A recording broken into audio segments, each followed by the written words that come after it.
Di tengah malam hujan yang lebat, di tengah kota kecil Luocheng, seorang wanita parubaya yang cantik berjalan terhuyung di bawah gempuran hujan yang deras. Dia menggendong seorang bayi dalam dekapannya, melihatnya, dan menyentuh pipinya yang imut.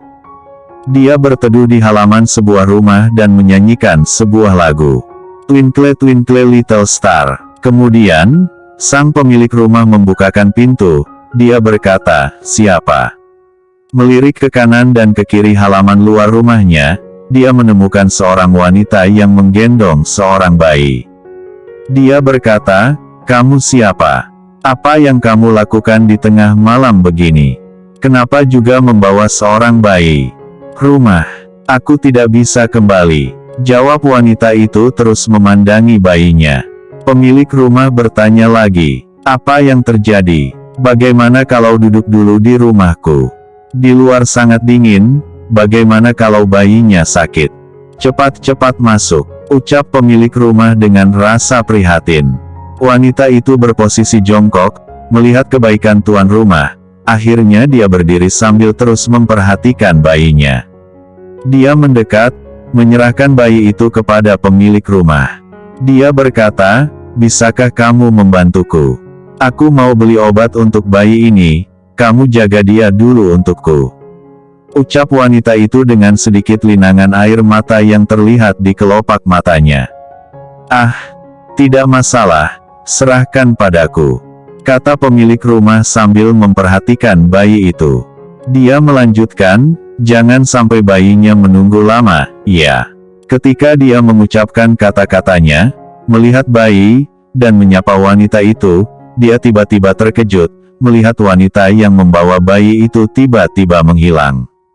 18 tahun kemudian, itu berada di bulan Februari, matahari terbenam di barat menyelimuti langit musim dingin yang dingin. Sinar cahaya merah lampu lampion yang merah memberikan nuansa yang hangat kepada setiap orang yang lewat, dengan penuh kehangatan dan senyuman. Seorang pedagang manisan labu mencelupkan dagangannya ke manisan dan menjajalkannya ke pembeli. Seorang gadis belia menatapi gerobak kecil di pinggir jalan, matanya terbelalak, tangan kanannya menarik lengan baju seorang pemuda di sampingnya. Dia berkata, "Lusu, lusu, aku ingin makan manisan labu, yang bentuknya seperti kenari." Dengan senyum manis, gadis itu menunjuk ke manisan dengan wajah imut berkata. Gadis itu masih muda, berusia sekitar 10 tahun.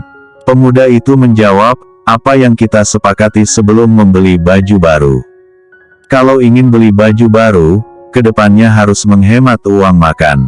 Jika tidak, biaya sekolah untuk semester ketiga ku takkan cukup." "Ark, kamu pelit," ucap gadis itu menghela nafas cemberut. Melihat tindakan gadis itu, pemuda yang disebut lusu itu mencibirnya, "Kau belajar dari siapa?" Dia mengeluarkan uang dari tangannya dan memberikan kepada pedagang itu dengan enggan. Pedagang itu menerima uang kertas yang disodorkan lusu berkata, "Harga manisan labunya 5 yuan. Lusu yang masih memegang erat uangnya berkata, 5 yuan. "Kenapa mahal sekali?" "Hi, karena manisan labuku, semua bijinya kutanam sendiri, ditambah dengan biaya tenaga kerja," ucap pembeli itu tak mau kehilangan uang. Lusu menjawab, "Kalau begitu, ambil kembali biji-bijianmu." Mendengarnya, pembeli itu mengayunkan alisnya. Dengan keras, dia mengambil uang yang disodorkan lusu. Gadis itu memegang manisan labu, mengacungkannya dengan gembira. Dia memakannya dengan ekspresi riang dan mengunyahnya. Dia memandangi lusu dan berkata, "Lusu, aku menghabiskan 5 yuan, mari bagi 2. Lusu yang melihat tingkah gadis itu melambaikan tangannya dan menyentuh kepala gadis itu, dan berkata, "Buatmu saja." Setelah itu, akhirnya mereka berjalan keluar dari pasar. Di tengah perjalanan, mereka mendengarkan orang bergosip. "Kau sudah baca berita online? Seorang pria tiba-tiba mendapatkan kekuatan super. Dapat mengangkat benda seberat 2000 kati. Ucap seorang wanita. 2000 kati. Apa dia manusia? Itu benar-benar kekuatan super atau hanya pembohong?" Jawab seorang pemuda di sampingnya terkejut. Kekuatan super. Akhir-akhir ini, berita semacam itu sangat banyak. Gumam Lu Su. Gadis yang bersamanya tiba-tiba menarik lengannya dan berlari ke sebuah panggung pertunjukan. Ayo kita tonton pertunjukan. Penduduk desa yang terhormat, kerabat, dan teman yang tersayang, ini adalah pertunjukan terakhir kami, pertunjukan yang membara. Jangan sampai melewatkannya, ucap si pembawa acara. Pada saat yang sama, Lu Su meloncat-loncat, melihat ke depan panggung yang terhalang oleh banyak penonton. Gadis itu berkata, Lu Su, gendong aku ingin lihat. Lu Su segera mengangkatnya di punggungnya. Gadis itu dengan heboh berteriak, itu pertunjukan api. Sesaat, Lu Su yang tak kuat menopang di punggungnya terjatuh. Dia terjatuh dan memegang kepalanya. Dia berkata, aku tidak kuat lagi, kau tidak tahu betapa lelahnya tubuhku. Lalu, gadis itu memberikan sisa manisan labu, dan Lu Su memakannya sekaligus. Lu Su kemudian menarik tangan gadis itu dan membawanya berlari menerobos kerumunan. Kita akan menerobos masuk. Dalam pertunjukan, pemainnya menyemprotkan api ke arah Lu Su. Tiba-tiba, wajah Lu Su seakan-akan membayang dan telah berada di dunia ilusi. Dia melihat sekelilingnya, orang ramai bertepuk tangan. Dia terkejut, seolah-olah api itu masuk ke dalam matanya, memperlihatkan sebuah pedang di luar angkasa yang menyilaukan. Dalam pedang itu bertuliskan nama dalam aksara China. Liontin bereaksi, menimbulkan cahaya kuning yang bersinar terang. Sesaat, dia kembali tersadar, memegang liontinnya, dan melihat ke samping. Dia memegang liontinnya, dan memperhatikan pertunjukan api yang dengan lihai memainkan api. Dia terkejut, dan bergumam, ini akrobat atau pertunjukan sihir. Atau kekuatan super. Seketika, pertunjukan itu mengeluarkan kembang api yang indah di udara, membuat suasana meriah. Pertunjukan hari ini selesai, terima kasih atas perhatian semuanya, ucap pembawa acara. Lu Su, pertunjukan api tadi sangat menakjubkan, bagaimana dia bisa melakukannya? Ucap gadis itu berharap pada Lu Su. Aku tidak tahu, itu memang sangat menakjubkan. Ucap Lu Su tanpa ekspresi. Bagaimana kalau kita ke belakang panggung dan melihatnya? Mungkin saja mereka mau mengajari kami. Pada saat itu, kita juga bisa menghasilkan uang dengan melakukan pertunjukan. Ucap gadis itu berharap pada Lu Su. Lu Su menjawab, tidak mungkin mengajarimu. Tapi, seharusnya tak masalah melihatnya. Ucap Lu Su dengan dingin. Letakkan semuanya dengan hati-hati ya. Sebelah sini, sebelah kiri. Cepat bantu, cepat bantu. Ucap seorang pemimpin pertunjukan membereskan panggung kepada pekerja. Di saat yang sama, Lu Su dan gadis itu berjalan berjongkok di bawah, dan menyelinap ke belakang panggung. Dia mengintip orang berpakaian serba hitam berbicara dengan orang yang melakukan pertunjukan tadi. Orang itu menembakkan pistol bius kepadanya dan langsung terjatuh dan tak sadarkan diri. Lu Su dan gadis itu terkejut berteriak. Orang berpakaian dan berkacamata hitam itu menyadari keberadaan Lu Su dan gadis itu. Dia berteriak, siapa? Lu Su yang merasa pengintaiannya diketahui menggeram, situasi macam apa ini? Dia menunjukkan wajahnya dengan senyum nakal. Lelaki bertopi hitam berbicara, kalian. Apa yang kalian lakukan? Lu Su dan gadis itu berjalan ke hadapan para pria berpakaian serba hitam itu. Dia berkata, kita salah tempat, toiletnya tidak ada di sini. Hehe, toilet apanya? Di sini di belakang panggung. Kami kelompok pemadam kebakaran. Pertunjukan ini tidak berizin. Kami ingin membawanya kembali untuk diselidiki. Ucap pria itu menyilangkan tangannya sambil memegang sebuah pistol bius. Dengan raut yang pura-pura polos, Lu Su bergumam, jika memang pertunjukannya tidak disetujui, kenapa harus membuat pingsan penyelenggaranya? Bahkan menggunakan pistol bius. Kemudian, Lu Su berkata, "Oh, ternyata begitu, lalu di mana toiletnya?" "Makasih ya," ucap Lu Su membawa gadis itu pergi keluar belakang panggung. Setelah berjalan keluar, gadis itu berkata pada Lu Su, "Lu Su, orang barusan." Tak sempat melanjutkan katanya, Lu Su mencegatnya berbicara dengan mendekapkan jarinya di depan mulutnya. Set. Seorang pemuda tiba-tiba mencegatnya di depan. Dia bersender di sebuah pohon saat berkata, "Halo kalian. Apa kalian barusan keluar dari belakang panggung? Bisakah memberitahuku apa yang terjadi di dalam?" Mendengar itu, Lu Su dengan dingin menjawab, "Kamu siapa?" Pemuda itu berjalan ke depan dan menghampiri Lu Su. Dia menjulurkan tangannya dan berkata, "Halo, namaku Ziwei, senang berkenalan denganmu." Melihat reaksinya tak ditanggapi Lu Su, dia kemudian menarik tangannya. Dengan mata terpejam dia berkata, "Intinya senang berkenalan." Sesaat membuka matanya, Ziwei menyadari, Lu Su dan gadis itu telah pergi meninggalkannya. Dia hanya memandang Lu Su pergi menjauh. Sambil berjalan, Lu Su mengingat kejadian sebelumnya dan bergumam, "Jika benar-benar seperti dugaanku, orang yang memainkan trik api itu menggunakan kekuatan super. Kalau begitu, orang-orang misterius dengan berpakaian serba hitam itu, apa mereka akan menangkap semua orang dengan kekuatan super? Sebenarnya, perubahan apa yang akan terjadi pada dunia ini?" Tak terasa, waktu menjelang pagi hari, Lu Su dan gadis itu berjalan kembali ke rumahnya. Lu Su yang sedang merenung dikagetkan dengan teriakan gadis itu. "Lu Su, Lu Su," teriak gadis itu. "Heh, emang kita punya hubungan darah?" ucap gadis itu dingin. Lu Su kemudian menghela nafas. Sambil berjalan, dia memandangi gadis itu dan berkata, "Hei, Lu Xiaoyu, apakah kau ingin aku kirim kembali ke panti asuhan?" "Hah?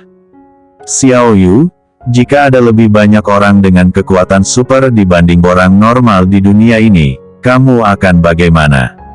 Lu Xiaoyu menjawab, "Tentu saja harus map jadi lebih kuat daripada mereka." Ucap gadis itu ternyata bernama Lu Xiaoyu. Mendengar perkataan polosnya, Lu Su menghela nafas. Dengan senyum dia berkata, "Kau mengatakannya seakan begitu mudah. Tapi itu cukup bagus." Lu Xiaoyu menjawab, "Aku pikir, kamu takkan bisa membangkitkan kekuatan super selama hidupmu." Tapi tidak masalah, kau tidak bisa, tetapi aku bisa. Kau hanya perlu memasak makanan yang enak untukku." Ucapnya dengan dingin dengan menyilangkan tangan di dadanya. Lu Su hanya mengejutkan alisnya dan tertawa canggung. Sesampainya di dekat rumah mereka, Lu Xiaoyu berteriak, "Akhirnya sampai rumah." Pada saat yang sama, seorang wanita tua di halaman sedang mengipasi api untuk memanaskan air. Lu Su menyapanya, "Halo, Bibi Lin." Bibi Lin menjawab, "Iyo, Xiao Su dan Xiao Yu sudah kembali ya?" ucapnya dengan tersenyum ramah. Lu Su menjawab, Apa kakek baik-baik saja?" Bibi Lin menjawab, "Hei, masih sama saja." Suasana dingin pagi menyelimuti, Xiao Yu berjongkok mencium aroma yang keluar dari sebuah teko yang dipanaskan Bibi Lin. Dengan penuh harap, dia berkata, "Bibi Lin, apa aku boleh minum?" Bibi Lin menjawab, "Ayo, ini obat tradisional, Xiao Yu." Xiao Yu menjawab, "Kalau begitu, aku ingin mencobanya," ucap Lu Xiao Yu dengan polos. Seketika, Lu Su menghentikan tangan Xiao Yu yang ingin mengambil ramuan yang dihangatkan Bibi Lin. "Jangan merebut obat orang lain. Ayo cepat pergi," ucap Lu Su menggiwing Lu Xiao Yu. "Cepat pulang." Senangnya menjadi muda, ucap seorang kakek dari dalam rumah. "Benar, memang menyenangkan menjadi muda," ucap Bibi Lin memandangi Lu Su dan Lu Xiao Yu bergerak masuk ke rumahnya. Di tengah malam dengan bulan penuh yang terang menjulang tinggi di awan. Di dalam rumah, Lu Xiao Yu sedang duduk di atas kursi sambil menonton TV. Dalam siarannya, Itu mengungkapkan, anak laki-laki berusia 3 tahun yang mengeluarkan cahaya biru dari matanya.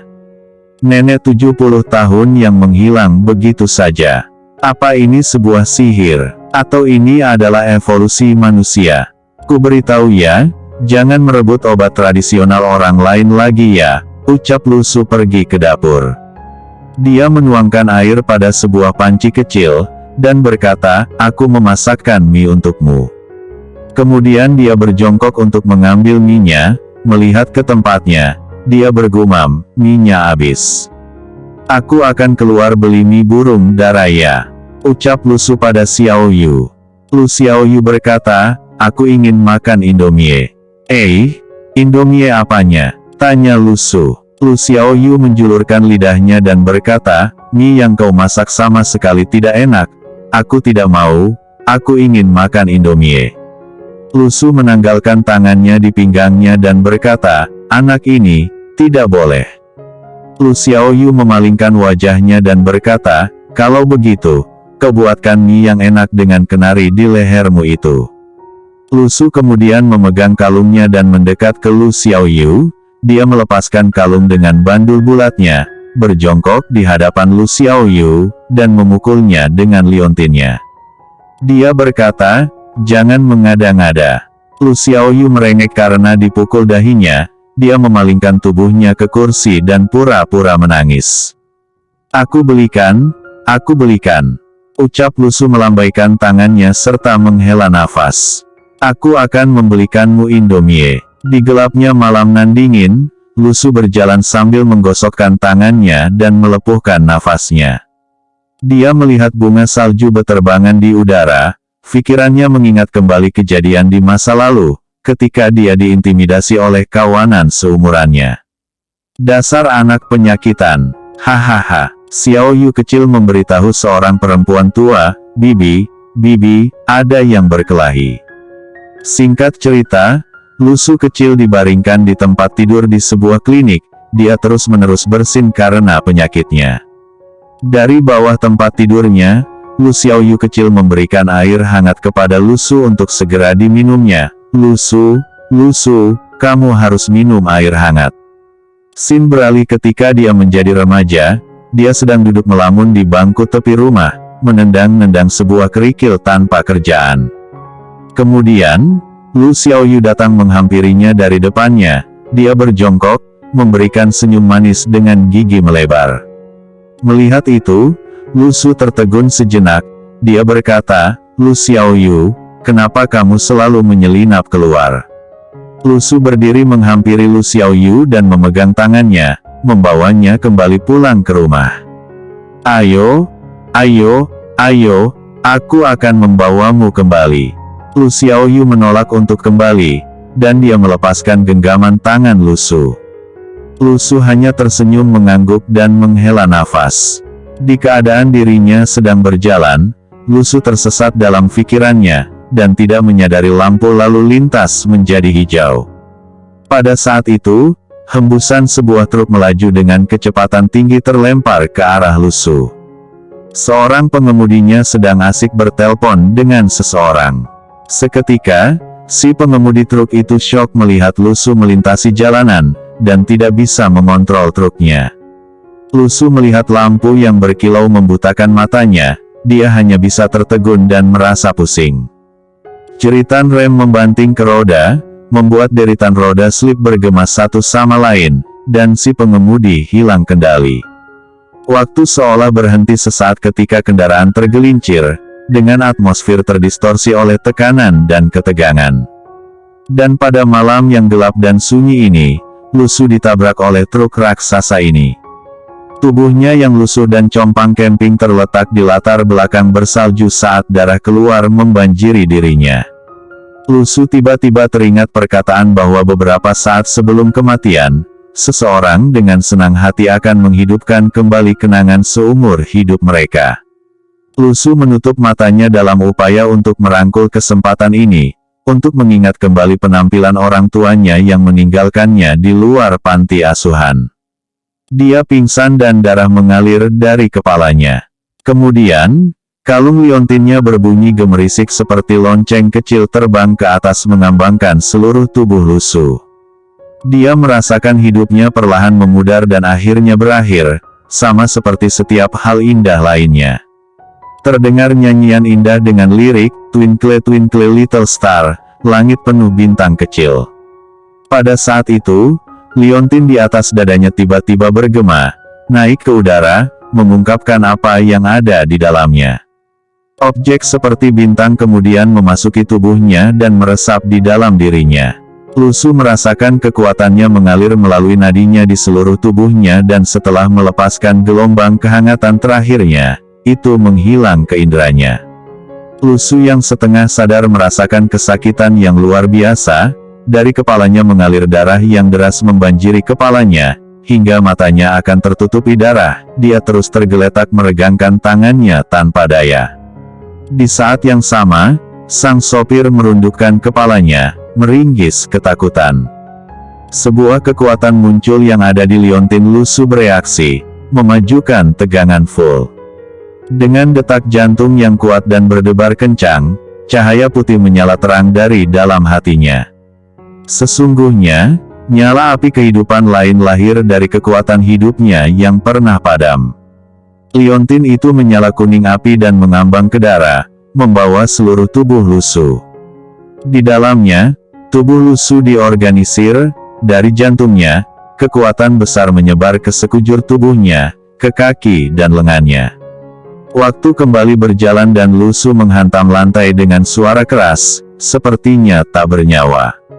Pengantar barang turun dari kendaraannya dan menatap Lu Su, yang tergeletak di tanah, tak percaya dan menyesal. Andai saja dia mengemudi dengan lebih hati-hati dan tidak terlalu gegabah, segalanya tidak akan menjadi seperti ini. Pengemudi perlahan-lahan beringsut menuju tubuh tak bernyawa di jalan, tanpa peduli dengan kendaraannya. Tiba-tiba, tubuh Lu Su itu tersentak, dia membuka matanya, dan bergumam, "Bukankah aku tertabrak? Kenapa tidak merasakan sakit sama sekali?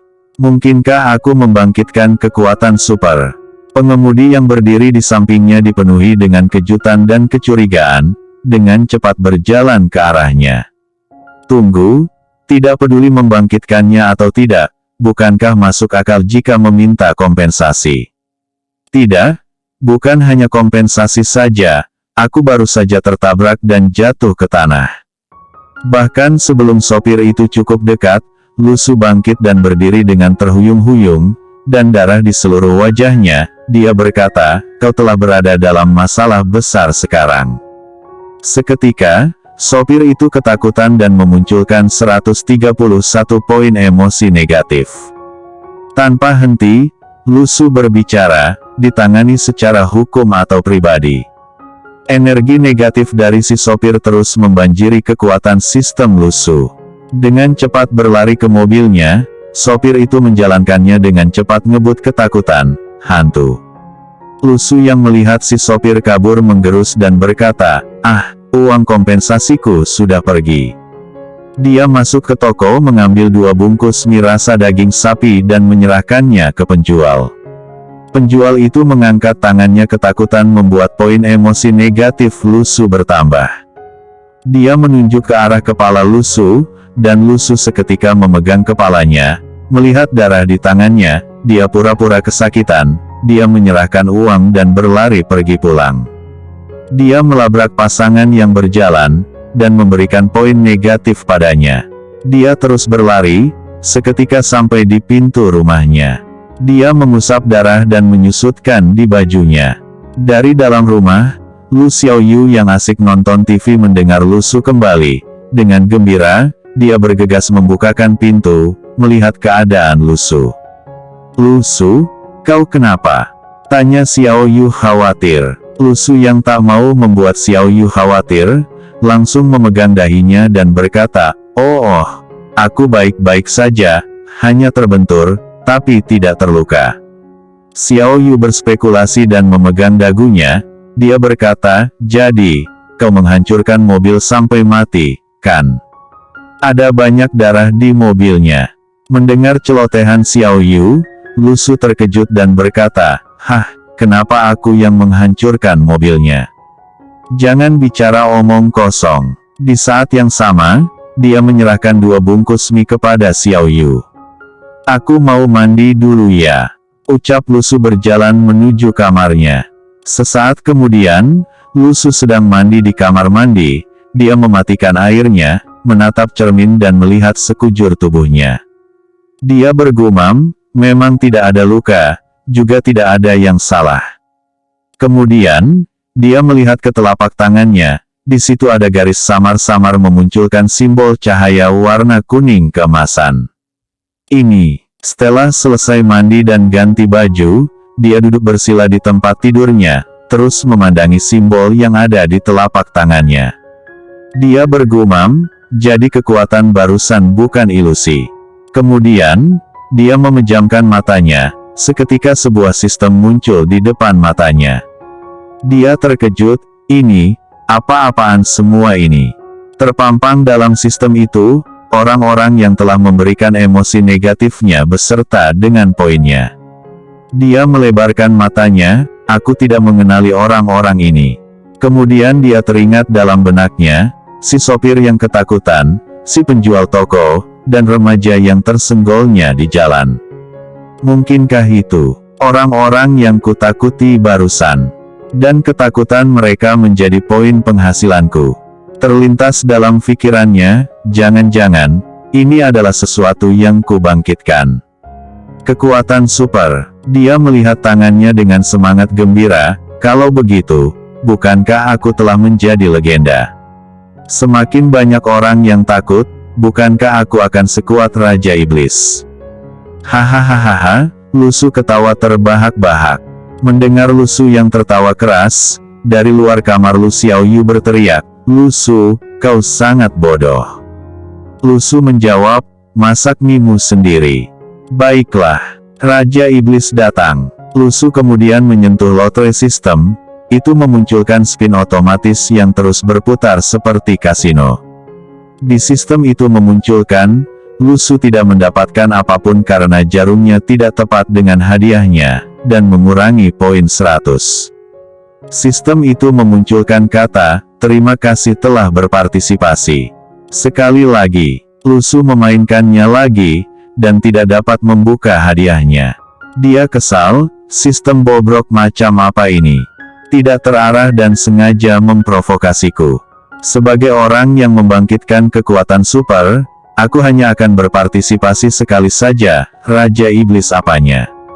Ucap Lu Su menggerutu. Tak habis kesabaran, dia kembali lagi menjalankan spinnya, dan akhirnya, itu menghasilkan buah pemutih sumsum. Lu Su sangat gembira, dan dari sistem itu mengeluarkan buah berwarna merah, dilemparkan ke hadapan Lu Su. Lu Su mengambilnya, melihatnya dan mengendusnya, kemudian dia menggigitnya. Seketika, buah itu menimbulkan cahaya kemerahan, memasuki seluruh tubuh Lu Su, membuatnya sangat nyaman. Ini, masih ada hal bagus seperti ini. Sekali lagi, pertaruhkan semuanya. Mulai, dia tidak lagi mendapatkan hadiah dari spin itu, hingga poinnya berkurang, dari sisa 501 poin, sampai tersisa 001 poin. Dan akhirnya, dia mendapatkan hadiah sebuah lembar buku kekuatan berwarna keemasan. Itu melayang di atas tangannya, di sana terpampang tulisan Mandarin. Yang artinya, Twinkle Twinkle Little Star, langit penuh bintang kecil. Lu Su berpikir, apa ini? Dia kemudian menyanyikannya, di sekelilingnya waktu tiba-tiba berhenti sejenak, dan selembar kertas keemasan itu menyatu ke dalam tubuhnya, bergelombang bulat emas di atas tangan kakinya yang bersila, dalam pikirannya, memunculkan luar antariksa. Sebuah sinar cahaya emas turun dari alam semesta menuju bumi, menerobos ke rumah dan memasuki tubuh Lu Su. Dia membuka matanya dan terkejut, dia berada di dimensi lain.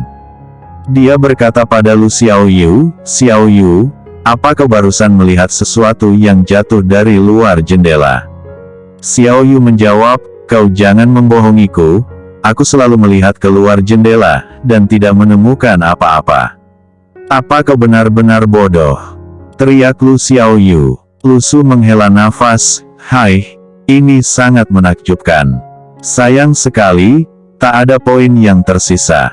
Lu Xiaoyu berteriak, "Lu Su, mie-nya sudah jadi. Jangan lupa, sisakan untukku," teriak Lu Su. Kemudian, dia melihat sistem, dan di sana bermunculan poin negatif dari Xiaoyu. Dia menyeringai, "Hihihihi, jangan lupa tambahkan lada," teriak Lu Su. Xiaoyu mulai jengkel, "Lu Su, sebelumnya kau yang memasak mie untukku."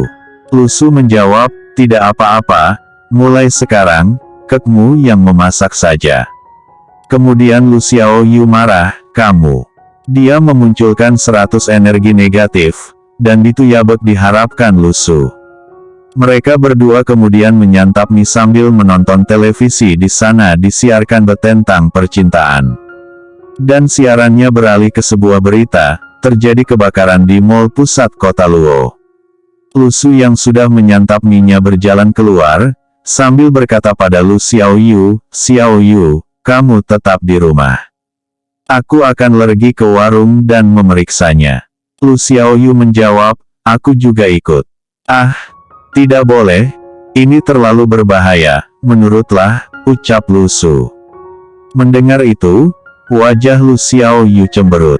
Saat di luar rumahnya, Lu Su menaiki tangga ke atas genteng. Dia melihat orang berpakaian serba hitam meloncat-loncat dari atap satu ke atap lainnya, dan kemudian berhenti tepat tak jauh dari depan Lu Su. Lu Su yang terkaget segera bersembunyi ke bawah atap, dan para pria itu menyadari kehadiran Lu Su. Menarik kawanannya agar segera mendekat. "Ada apa?" Lu Su yang ketahuan segera menutupi mulutnya dengan tangannya erat-erat.